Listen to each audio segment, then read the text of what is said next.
Deixa eu contar uma história para vocês. Mas antes de tudo, eu preciso explicar que desde pequena eu sempre tive a capacidade de ouvir o mundo espiritual. Não que eu interagisse com eles, pelo menos não nessa época. Eu ouvia vozes aleatórias, frases soltas, às vezes conversas baixas. Eu estava em ambiente vazio e eu ouvia murmúrios, pessoas conversando entre si. Nunca era comigo. Algumas vezes eu acordei com pessoas dando gargalhadas, algumas vezes eu ouvia barulho de festa, eu estava num ambiente que não tinha nada. E eu estava ouvindo uma festa, ali onde não tinha nada. Bom, dada essa explicação, vamos à história. Na minha adolescência, eu frequentava uma cachoeira no Horto Florestal daqui do Rio de Janeiro, Jardim Botânico. E eu sempre ia dia de semana justamente para não encontrar ninguém. E essa cachoeira que eu frequentava, a primeira cachoeira, porque eram várias, né? A primeira era uma represa assim na beira da estrada. E uma vez, quando eu estava com 16 anos, eu fui lá.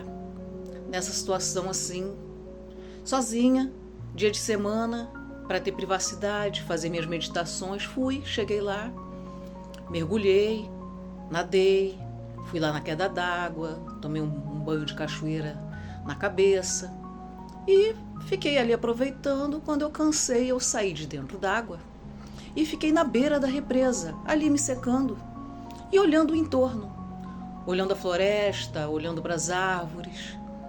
De repente eu comecei a ouvir um canto indígena e eu fiquei espantada, né? Eu pensei, eu tô numa floresta urbana, aqui não tem indígena, como assim?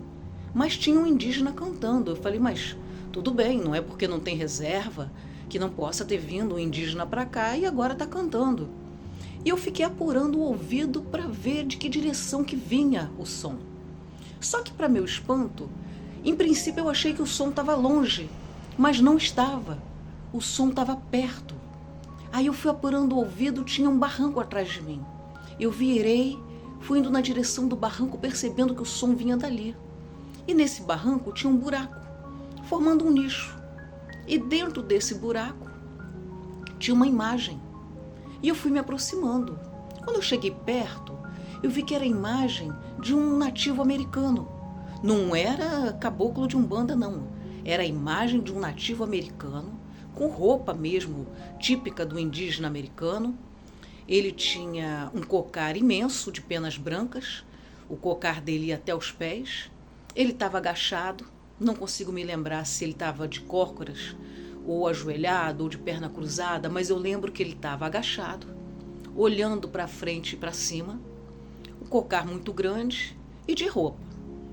E eu fiquei ali pasma, né? Porque, como assim? Como é que o som está saindo de dentro da imagem? E eu cheguei com o ouvido perto da imagem e realmente o canto indígena estava saindo dali. E o canto era assim. Ho, ho, ho, ho, ho, ho, ho, ho, ho, ho. Aí eu pensei assim, gente, que coisa bizarra. Eu não cheguei a ficar com medo, porque, como já narrei, eu já era acostumada com o fenômeno. Mas eu não fiquei mais à vontade de ficar ali. Eu pensei, gente, eu vou para casa, depois dessa eu vou embora. E eu fui embora. Só que ocorreu que a partir daquela data, não digo em todas as vezes, mas na maioria das vezes ao longo da minha vida, em que eu estive em floresta, em cachoeira, sozinha, eu ouvi de novo esse canto.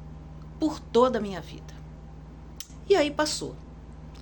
29 anos depois, eu fui parar num centro espírita que eu comecei a frequentar. E um dia, lá na orientação espiritual, a médium da casa virou para mim e falou assim, você é médium, você não quer entrar para casa como médium? Não quer fazer o desenvolvimento mediúnico? Aí eu falei, eu quero. Aí ela falou, mas tem que fazer o seguinte, você precisa fazer um tratamento de desobsessão.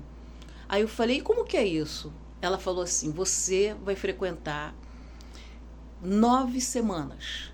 O tratamento são 9 semanas. Você vem 9 semanas, nesse dia tal, nesse horário tal. E quando acabar, você volta aqui na mesa de orientação para eu te avaliar. E eu fiz isso. Gente, vocês sabem quanto tempo que eu fiquei nesse tratamento de desobsessão 2 anos. 2 anos e a desobsessão não acabava. Aí um dia, né, passado esse prazo, eu já estava cansada daquilo ali, né? Falei, poxa, caraca, maluco, será que eu tô tão demandada assim? Será que tem tanto encosto assim na minha cabeça para encaminhar? Não é possível. E aí, na próxima vez que eu fui lá no centro, eu fui lá na mulher falar isso daí que eu pensei. Aí me queixei lá para ela e ela me respondeu assim: não se preocupe, quando você estiver pronta, a espiritualidade vai te dar um sinal. Aí eu me conformei, né? Tá bom. Aí nisso eu fui para a fila do passe, porque nesse centro espírita você tem que tomar passe antes de assistir a palestra. Entrei na fila do passe e olhei lá para dentro pro salão e vi que um dos médiuns da casa estava caracterizado de indígena. Ele estava com um cocar pequeno, de penas verdes, e um chocalho na mão. Eu achei estranho, porque aquele centro não era de Umbanda. E ninguém lá trabalhava caracterizado. Inclusive lá o uniforme era um jaleco branco. Ele estava com esse jaleco, mas estava com esses adereços. E eu pensei assim, bom, vai ver que é uma prática comum aqui, eu ainda não tinha tido oportunidade de ver. Quando chegou na minha vez de receber o passe, adivinha para qual médium me levaram? Para esse médium. Aí eu cheguei na frente do médium, né? De praxe. Me coloquei em pé de frente para ele, espalmei as minhas mãos em direção a ele para receber energia e fechei os olhos. E ele começou a balançar o chocalho, né? Balançou o chocalho em volta da minha cabeça, balançou o chocalho em volta dos meus ombros, na minha barriga, me rodou, virou de costas, me deu passe nas costas com o chocalho, me virou de frente de novo e de repente ele começou a cantar. Caraca!